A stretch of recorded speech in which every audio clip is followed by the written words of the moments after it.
DElEd 2018 batch के सभी प्रशिक्षुओं को सुप्रभात।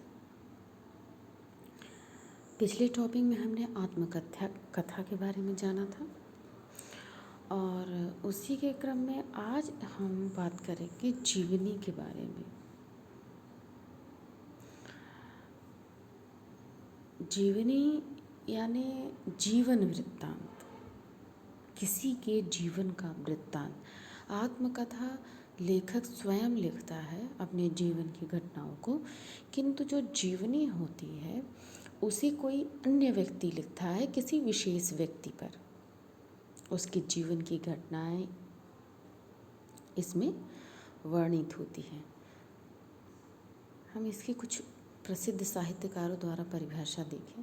जैसे श्री रामनाथ सुमन ने लिखा है कि जीवन की घटनाओं के विवरण का नाम जीवनी है। लेखक यहाँ नायक के जीवन में छिपे उसके विकास को, उसके व्यक्तित्व के रहस्य को, उसकी मुख्य जीवन धारा को खोलकर पाठकों के सामने रख देता है। वहाँ जीवनी लेखन कला सार्थक होती है ऊपर से मनुष्य के दिखाई पड़ने वाले रूप को दिखाकर ही जीवनी लेखन कला संतुष्ट नहीं होती। वह उस आवरण को भेद कर अंतः स्वरूप और आंतरिक सत्य को प्रत्यक्ष करती है। यानी या किसी विशेष जो व्यक्ति है उसके विशेष गुणों को जीवनी में प्रदर्शित करने का प्रयास किया जाता है उसकी जीवन घटनाओं के द्वारा। बाबू गुलाब राय जी की परिभाषा देखते हैं। उन्होंने कहा है कि जीवनी के उपयुक्त स्वरूप को ध्यान में रखते हुए उसकी परिभाषा इन शब्दों में प्रस्तुत की जा सकती है। जीवनी घटनाओं का अंकन नहीं वरन चित्रण है। वह साहित्य की विधा है और उसमें साहित्य और काव्य के सभी गुण हैं। वह एक मनुष्य के अंतर और बाहर स्वरूप का कलात्मक निरूपण है। इसमें ध्यान देने वाली बात है कि घटनाओं का सिर्फ अंकन नहीं है वरन चित्रण है। मतलब उन घटनाओं के बारे में केवल क्रमबद्ध तरीके से बताना नहीं है वरन उसका चित्रण करते हुए उस विशेष व्यक्ति का उसमें किस तरीके से स्वभाव रहा, किस तरीके से उसका निर्णय रहा, यह मुख्य बात है। कुछ अपेक्षित गुण होते हैं जीवनी के। जैसे जीवनी में कला, आलोचना और विवेचना की मिली हुई प्रक्रिया होती है। इसके तत्वों का निरूपण न तो उपन्यास, कहानी, नाटक आदि के तत्वों की भांति हो सकता है और न ही निबंध या आलोचना की भांति इसकी कसौटी निर्धारित की जाती है। इसका अपना एक अद्भुत प्रारूप है जिसमें कथा, जीवन चरित्र, विवेचन सब कुछ सम्मिलित रहता है। कथा भी रहती है, चरित्र के बारे में गुण और गुणों का विवेचन भी इसमें किया जाता है। ये सब इसके अपेक्षित गुण हैं। आगे हिंदी साहित्य में कुछ जीवनी रचनाएं हुई हैं। हालांकि ये बहुत बाद में विधा में आई, किंतु बहुत सी जीवनी हिंदी साहित्य में लिखी हुई हैं। जैसे कार्तिक प्रसाद खत्री की अहिल्या बाई का जीवन चरित्र, यह 1887 ईस्वी में आई है। छत्रपति शिवाजी का जीवन चरित्र 1890 ईस्वी में आई है। मीराबाई का जीवन चरित्र यह 1893 में आई है।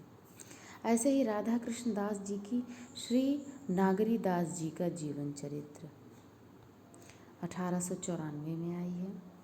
भारतेंदु हरिश्चंद्र जी का जीवन चरित्र 1904 में। अब यहाँ बलभद्र मिश्र जी ने लिखा है स्वामी दयानंद महाराज का जीवन चरित्र। गौरी शंकर हरीशचंद्र ओझा ने लिखा है कर्नल जेम्स टॉड 1902 में। शिवनंदन सहाय ने लिखा है हरीशचंद्र 1905 ईस्वी में। बाल मुकुंद गुप्त जी ने लिखा प्रताप नारायण मिश्र 1907।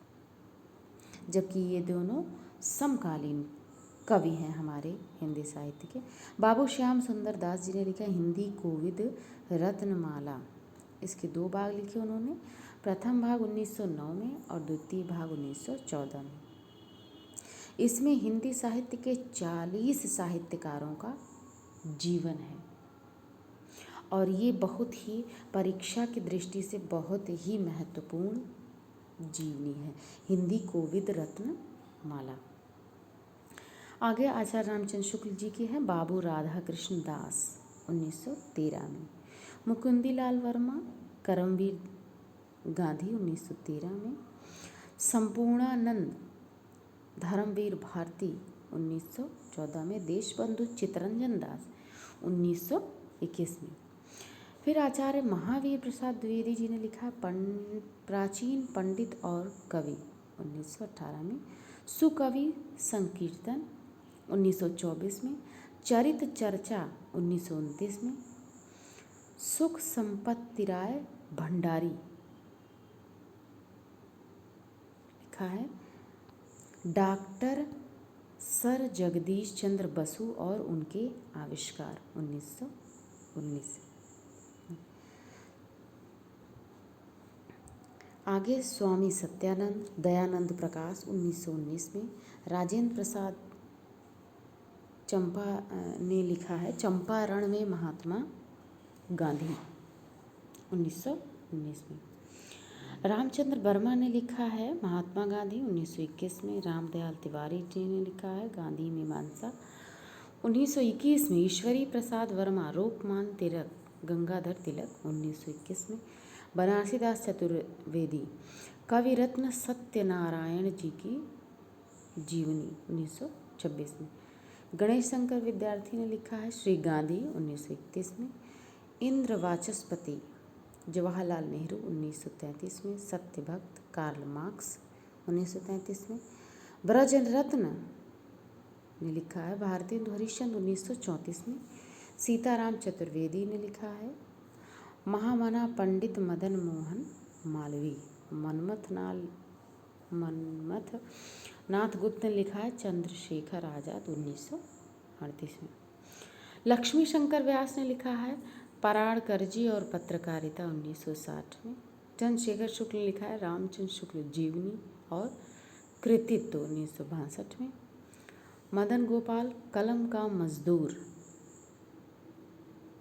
प्रेमचंद जी के जीवन पर लिखी हुई है, जैनेन्द्र कुमार ने लिखा अकाल पुरुष गांधी 1968 में, रामविलास शर्मा ने लिखा है निराला की साहित्य साधना प्रथम खंड 1969 में। ये बहुत ही हिंदी साहित्य की प्रसिद्ध जीवनी है निराला की साहित्य साधना रामविलास शर्मा जी की।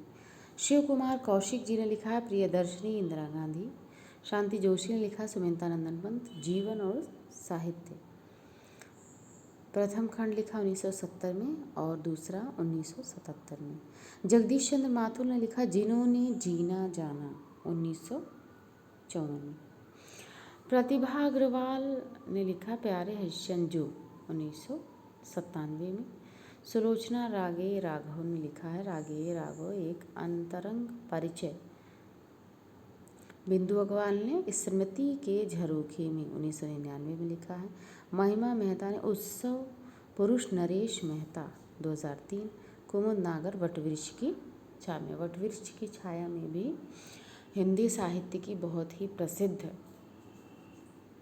जीवनी रचना है। तो आज हमने बात की इन सारी जीवनियों के बारे में, फिर उसके कुछ उदाहरण भी,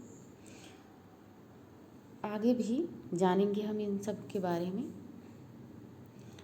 लेकिन आज के लिए बस इतना ही। धन्यवाद।